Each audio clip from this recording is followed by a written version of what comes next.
Shubman Gill toss पे कल एक इंपॉर्टेंट बात करता है प्लेइंग 11 को लेके, जिससे बहुत सारे कंफ्यूजन क्लियर हो जाएगा। उस पर हम बात करेंगे। क्या मैनेजमेंट नीतीश कुमार रेड्डी को सही से यूज कर रहे, सही से यूटिलाइज कर रहे, उस पर बात करेंगे। शुभमन गिल का बेस्ट फ्रेंड गुरनूर ब्रार कैसे इंडियन टीम में जगह बना लिया प्रिंस के ऊपर, उस पर बात करेंगे। और वाशी और प्रसिद्ध कृष्णा का इस फॉर्मेट पे क्या फ्यूचर है, इस पे एक बहुत ही इंपॉर्टेंट डिस्कशन होना चाहिए। और हम स्टार्ट करेंगे वॉशिंगटन सुंदर से। जब हम अभी इंडिया का स्क्वाड T20 स्क्वाड हमने डिस्कस किया था आयरलैंड और इंग्लैंड वाले के लिए, हमने कहा था कि वॉशिंगटन सुंदर एक जगह खाके बैठा है जिसकी बिल्कुल जरूरत नहीं। आप वाशी की जगह उस स्क्वाड पे एक प्रॉपर बैट्समैन या फिर प्रॉपर बॉलर भी ले सकते थे। और मैंने कहा भी था कि शायद आप वाशी की जगह रजत पाटीदार को T20 टीम में जगह दे सकते थे, क्योंकि वाशी का इस टीम में जरूरत क्या है। मैं नहीं कह रहा हूं वाशी खराब प्लेयर है, क्यों है टीम में, जरूरत क्या है। और मैं थोड़ा आपको एक्सप्लेन करता हूं कि वाशी की बिल्कुल भी जरूरत नहीं है व्हाइट बॉल फॉर्मेट में इंडिया को।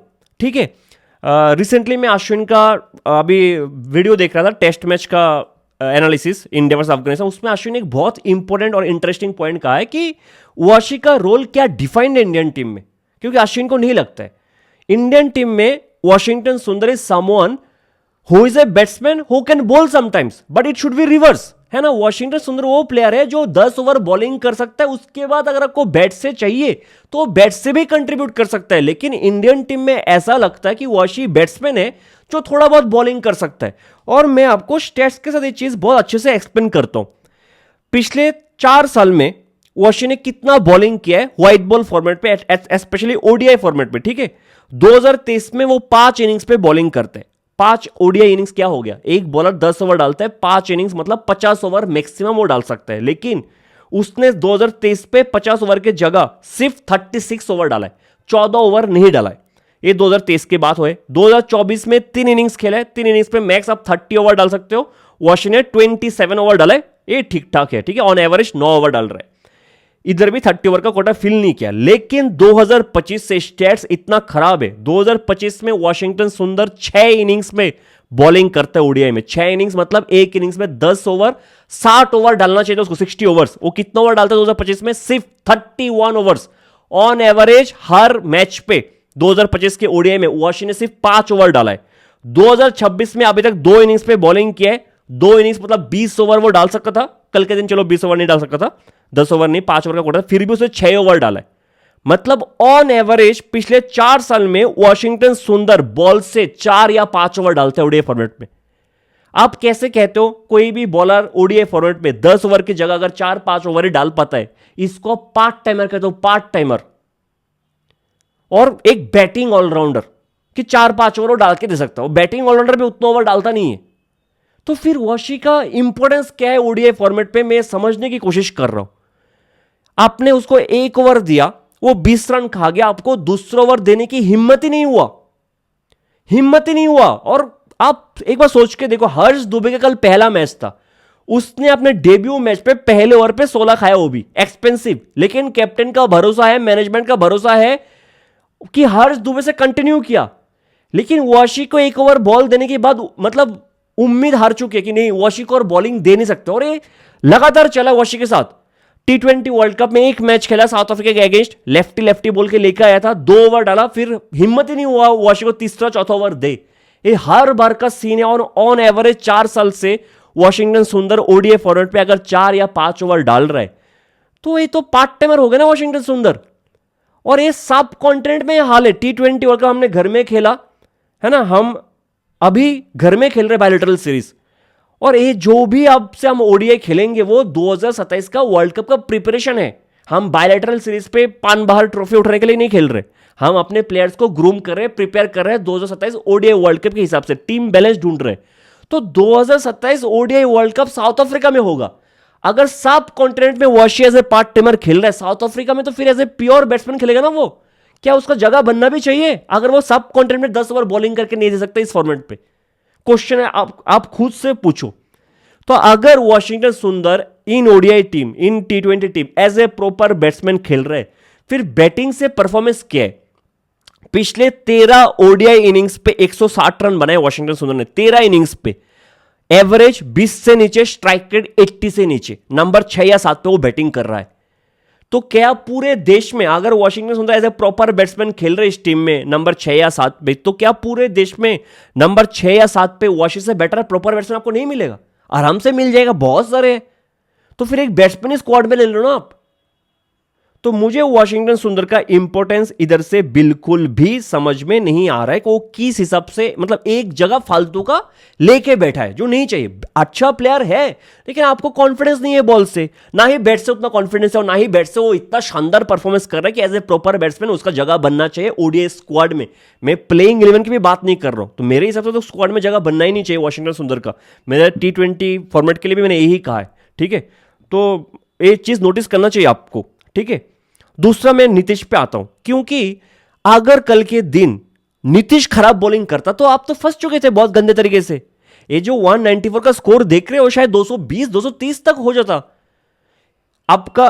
नीतीश कुमार रेड्डी, रिमाइंडिंग ये सिक्स्थ बॉलर है हमारा, वो फिफ्थ बॉलर नहीं है, सिक्स्थ बॉलर है। और वो आप एक्सपेक्ट करते हो कि नीतीश कुमार रेड्डी थोड़ा एक्सपेंसिव जा सकता है, क्योंकि he is a developing bowler, he is trying to improve. वो वॉशिंगटन सुंदर की तरह एक्सपीरियंस और प्रॉपर बॉलर नहीं है।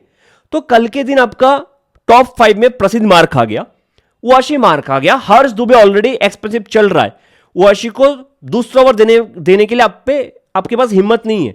तो सोचो एक बार, अगर नीतीश कुमार रेड्डी का खराब दिन जाता कल के दिन तो आपके साथ क्या होता। और इसलिए मैं कह रहा हूं कि आप नीतीश कुमार रेड्डी, मैनेजमेंट नीतीश कुमार रेड्डी को अंडर यूटिलाइज कर रहे, ऐसा मुझे लगता है। क्योंकि वंस अगेन ये एक प्रिपरेशन है जहां पे साउथ अफ्रीका वर्ल्ड कप के लिए हम प्रिपेयर कर रहे हैं, और नीतीश कुमार रेड्डी शायद एक बहुत ही इंपॉर्टेंट प्लेयर होगा। एक तो हार्दिक पांड्या का बैकअप, और अगर वो बॉल से अच्छा कर सकते शायद हार्दिक और नीतीश कुमार रेड्डी दोनों एक साथ भी खेल सकते हैं, यू नेवर नो, ठीक है। और ये अफगानिस्तान सीरीज है, हमारा ओपोनेंट अफगानिस्तान कोई स्ट्रॉन्ग टीम नहीं है और हार्दिक नहीं है इस सीरीज पे, फिर भी आप 10 बार सोच रहे हो नीतीश कुमार रेड्डी के हाथ पे बॉल देने के लिए। रेड्डी पहला ओवर कौन सा ओवर डालना आया? 14th ओवर, 25 ओवर का मैच है, 14th ओवर डालने आया रेड्डी अपना पहला ओवर। इससे पहले 2 ओवर हर्ष दुबे डाल चुका है, 2 ओवर प्रसिद्ध डाल चुका है, मार खा चुका है, वाशी 1 ओवर डाल चुका है। मतलब very surprising for me, very surprising. अगर आपका पोटेंशियल थ्रेट कल के दिन कोई था वो था गुरबाज। गुरबाज नहीं होता तो कुछ बैटिंग ही नहीं था, कुछ मैच ही नहीं था कल के दिन। जब तक रेड्डी आया था, जब तक रेड्डी के हाथ पे बॉल आया था, तब तक गुरबाज 42 बॉल्स खेल के 88 रन बना के बैठा है। तो आपका सबसे पोटेंशियल थ्रेट के लिए आपने आपका जो एक इंप्रूविंग ऑलराउंडर है, इंप्रूविंग फास्ट बॉलर है, जो न्यू बॉल के साथ इस आईपीएल में भी अच्छा किया, आप उसके पास जा ही नहीं रहे हो।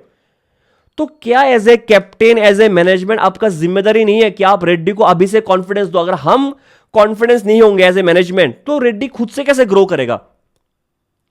रेड्डी को बहुत पहले ही लेना चाहिए था गुरबस के सामने। मार खाता तो खाता ना, लेकिन हम ट्राई तो कर रहे हैं।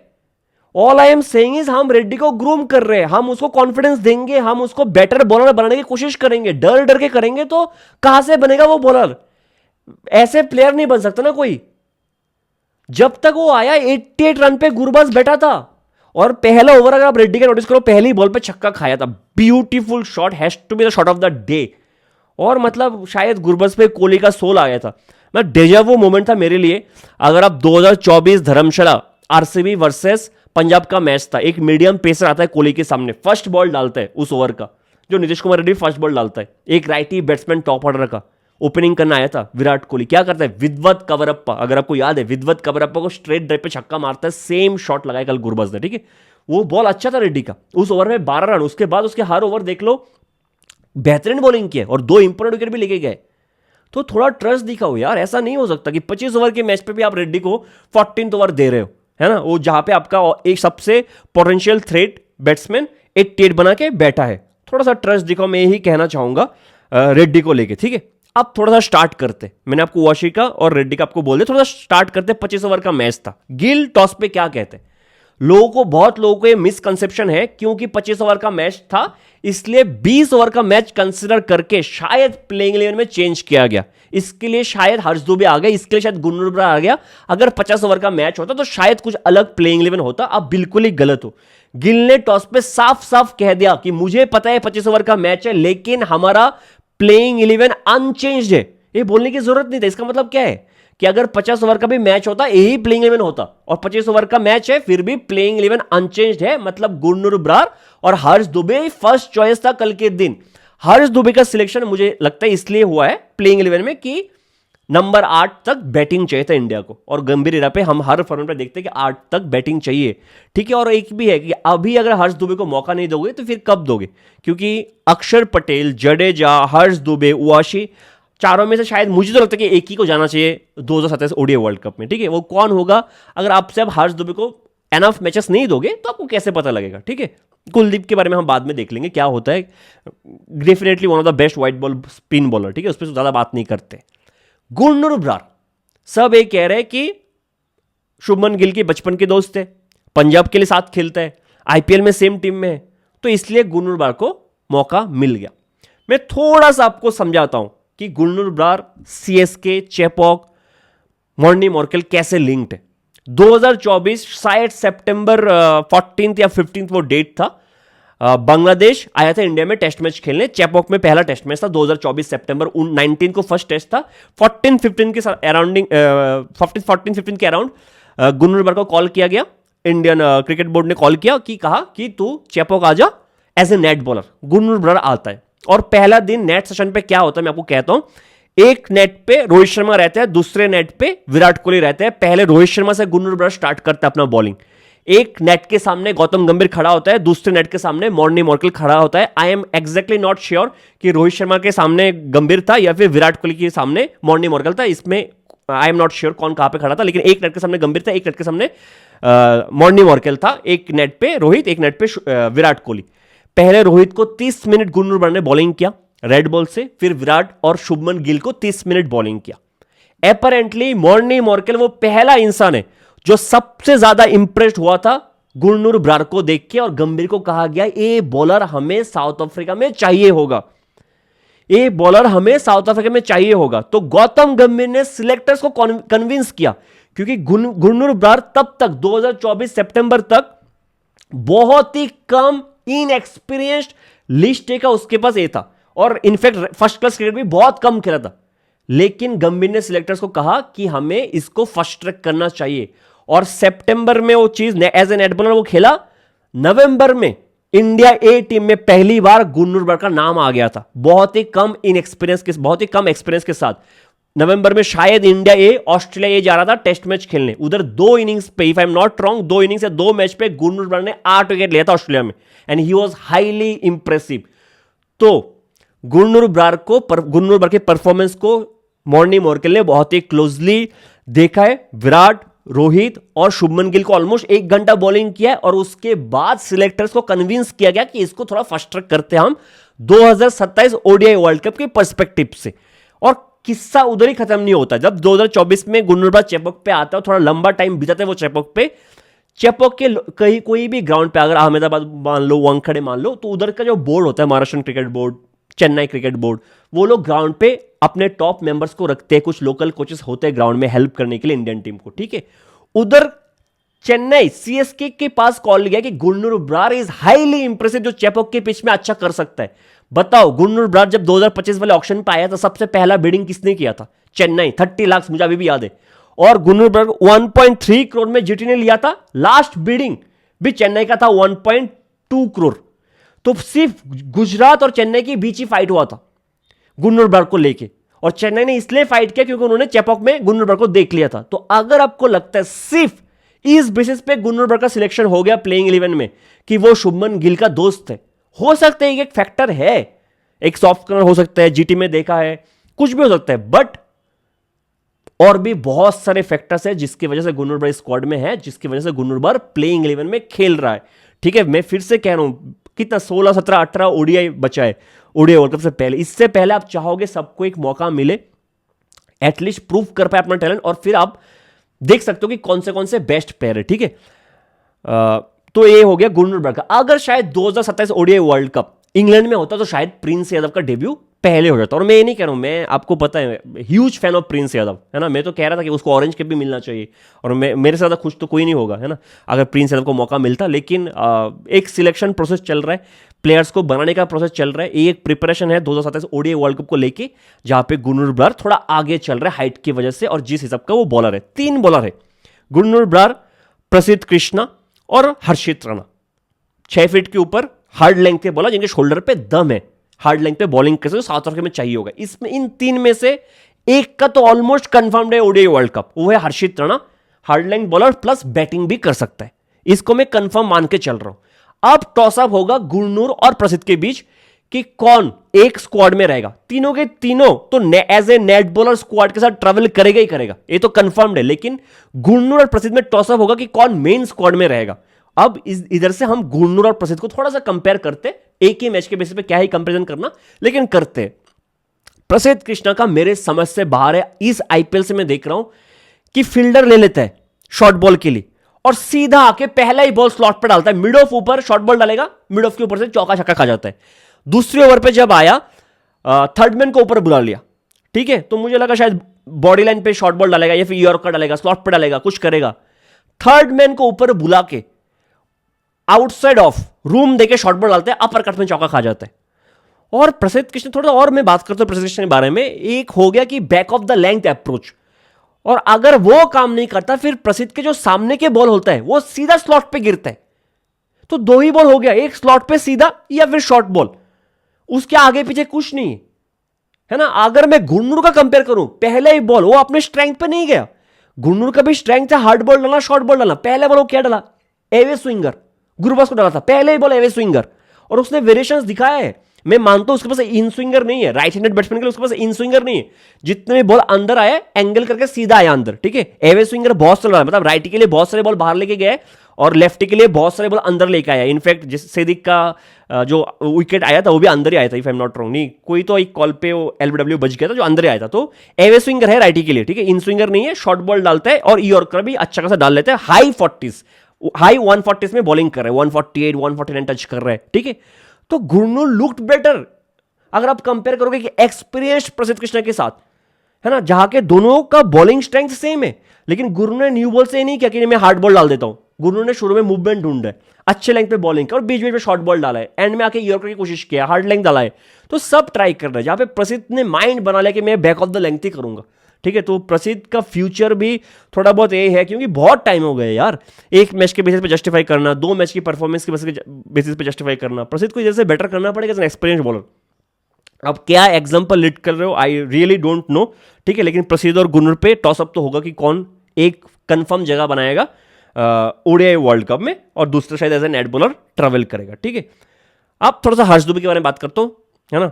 हर्ष दुबे वंस अगेन मुझे लगता है कि बॉलर तो बहुत अच्छा है, no doubt in that, bowler बहुत अच्छा, इंडिया के लिए बहुत अच्छा किया है, डोमेस्टिक पे बहुत अच्छा किया है। लेकिन प्रॉब्लम क्या है ना, बहुत ही एक तो गट्सी है, करेज बहुत है कि उसको चाहिए कि हर बॉल पे मैं विकेट ले लूं, और टॉस्ट अप डिलीवरी बहुत डालता है विकेट के लिए, मतलब सिर्फ विकेट के पीछे ही भागता है। थोड़ा बहुत डिफेंसिव बॉलिंग सीख लेना चाहिए, जो हम वरुण के लिए भी बोलते हैं, वरुण चक्रवर्ती के लिए, कि थोड़ा बहुत डिफेंसिव बॉलिंग, मार खा गया थोड़ा डिफेंसिव बॉलिंग डाल के निकल जाता हूं, मेरा काम हो गया, अब मुझे इधर से विकेट नहीं मिल रहा है, ठीक है। लेकिन बार बार टॉस्ट अप डिलीवरी डालना, ठीक है, घूम रहे, if you are able to beat him on the flight, all good, और 3 विकेट मिला भी है, ठीक है। लेकिन थोड़ा सा डिफेंसिव बॉलिंग पे काम करना चाहिए। हैविंग सेड दैट कि बेटर है कि 3 विकेट्स लेके गया, अगर विकेट्स नहीं लेता और फिर ये फिगर रहता 4-5 ओवर में 45-46 तो खराब लगता। एटलीस्ट विकेट लिया, 3 विकेट लिया, थोड़ा कॉन्फिडेंस उसको भी मिलेगा, और मैं उम्मीद करता हूँ आगे जाके बेटर करे। क्योंकि अगर आप एसआरएच के लिए भी देखोगे थोड़ा एक्सपेंसिव जाता है, क्योंकि हर बॉल टॉस्ट अप डिलीवरी, हर बॉल विकेट के लिए देखता है, थोड़ा बहुत इधर फंस जाता है, थोड़ा बहुत डिफेंसिव बॉलिंग पे काम करना पड़ेगा। तो हमने वाशी से स्टार्ट किया था, वाशी की बॉलिंग, रेड्डी की बॉलिंग, गुरनूर ब्रार, प्रसिद्ध कृष्णा, हर्ष दुबे, एक बॉलर बचा रह गया वो है अर्शदीप सिंह, जिन्होंने काफी अच्छा बॉलिंग किया, और गुरबाज का तो शुरू में ही प्लम्ड कर दिया था। लेकिन क्या क्यों नहीं हुआ, तो इधर थोड़ा सा कीपिंग के बारे में बात करते, ठीक है। चाहे वो ईशान किशन हो, चाहे ऋषभ पंत, चाहे अभिषेक पुरल, 3 lefty wicket keeper batsman, coincidentally तीनों का जो डीआरएस कॉल का जो अंडरस्टैंडिंग है डीआरएस का बहुत ही खराब है, बहुत ही खराब है, ठीक है, मैं इसलिए कह रहा हूं क्योंकि केएल राहुल इसलिए विकेट कीपिंग नहीं करता जब ईशान किशन प्लेइंग 11 में होता है, या फिर अभिषेक पोरल भी प्लेइंग 11 में होता है। अगर आपको पिछले साल भी याद होगा, अभिषेक पोरल कीपिंग कर रहा था दिल्ली के लिए, ऋषभ पंत भी प्लेइंग 11 में होता है, तो केएल राहुल विकेट कीपिंग नहीं करता क्योंकि KL Rahul as a wicket keeper poor है। एज ए विकेट कीपर उतना अच्छा नहीं है जितना ईशान अच्छा है, जितना पोरल अच्छा है, जितना ऋषभ पंत अच्छा है एज ए विकेट कीपर। लेकिन डीआरएस कॉल पे KL Rahul is much better, उसका अंडरस्टैंडिंग है, थोड़ा काम रहता है, उसको पता है बॉल कहां पे गिर रहा है। मैच्योरिटी चाहिए एक डीआरएस कॉल लेने के लिए, एक मैच्योरिटी चाहिए, वो ईशान किशन को ये सीखना पड़ेगा।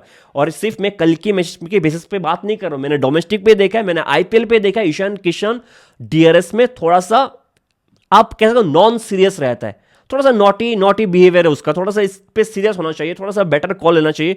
इनफैक्ट जितेश का डीआरएस कॉल आउटस्टैंडिंग रहता है, कुछ एक दो कॉल वो गलत लिया होगा इस साल कि उसको आवाज आया, लेकिन जो एलबीडब्ल्यू का होता है, अगर आप पिछले सीजन आप याद करोगे एक बॉल कहां पे पिच हुआ था, जितेश दौड़ के आके देखता है बॉल कहां पे पिच हुआ, कहां पे थोड़ा सा डैम्पनेस है क्या पिच पे, और उस हिसाब से एक बेहतरीन कॉल लेता है। Jitesh is outstanding in DRS, in terms of DRS. तो मैं उम्मीद करता हूं ईशान किशन इधर से थोड़ा बहुत सीखे, तो गुरबाज अगर आउट हो जाता तो मैच कब का ही खत्म था।